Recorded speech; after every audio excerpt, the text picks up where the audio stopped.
Hanya perlu sapu sekali sahaja pada waktu malam sebelum tidur. Selepas 7 hari, awak akan mula rasa sakit lutut berkurangan. Selepas 15 hari, awak boleh ucapkan selamat tinggal pada masalah sakit lutut. Kalau awak masih sakit lepas guna, kami pulangkan duit. Kalau koyak meniskus tak sembuh, kami pulangkan duit. Kalau sakit datang balik lepas guna pun, kami pulangkan duit juga. Klik pada pautan produk original. Betul-betul di bawah video ni sekarang.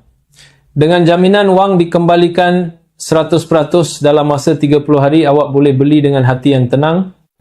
Rawatan lengkap ialah 2 kotak dan sekarang ni ada diskaun 50%. Hai semua, hari ini saya akan membuka kotak gel sokongan kesihatan sendi yang sedang sangat popular sekarang.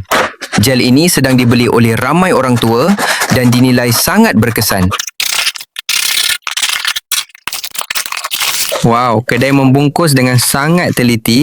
Ini adalah perkara yang saya hargai sangat tinggi ketika membeli barang secara dalam talian. Kotak ini sangat cantik. Ini adalah tanda pengenalan produk yang diimport dari luar negara. Produk yang dihasilkan dari luar negara selalu memberi perhatian kepada penampilan luar produk. Belum lagi menggunakan, saya sudah merasakan produk ini sangat berkualiti. Ini bukan barang murah yang beredar di pasaran. Ini adalah produk dari sebuah kilang yang sangat besar dengan tahap penyelesaian yang tinggi seperti ini.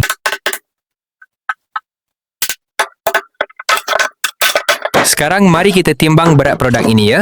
Ini adalah penimbang yang saya baru beli semalam. Mari kita gunakan untuk melihat sama ada pengeluar telah menipu berat produk kita atau tidak.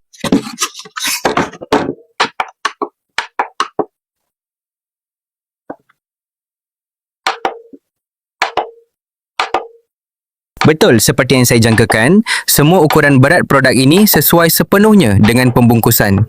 Ini menunjukkan bahawa pengeluar telah menyempurnakan produk ini pada tahap yang sangat tinggi, yang berbeza sama sekali dengan produk tempatan.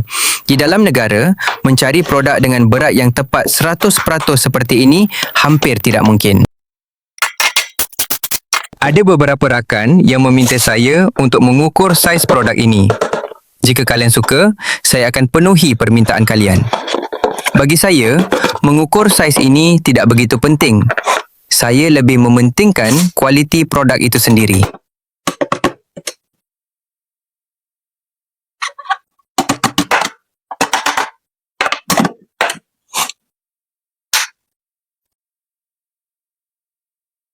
Kita ada satu lapisan pelindung di sini. Kalian ingat untuk mengeluarkannya sebelum menggunakan produk ini ya.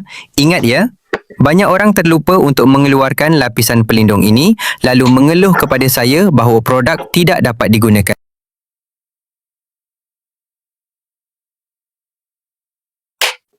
Mari kita lihat tekstur krim yang merupakan gabungan sempurna antara herba berharga dan teknologi pengolahan moden. Wow, krim ini sangat halus. Saya dapat mencium bau yang sangat wangi. Ia mempunyai aroma seperti herba, sangat menyenangkan. Saya boleh menghidu bau ini sepanjang hari tanpa rasa bosan.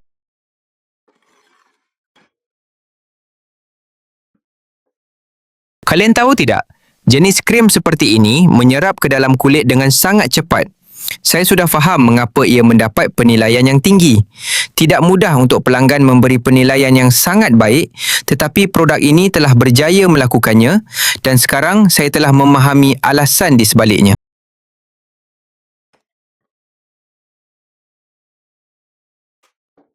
Krim ini hangat dan sangat menyenangkan kalian A. Saya merasa seolah-olah ada sesuatu yang sedang meresap ke dalam kulit saya. Sungguh, kesannya sangat cepat. Saya agak terkejut dengan hasil ini. Ini adalah produk yang sangat berbaloi untuk kalian cuba.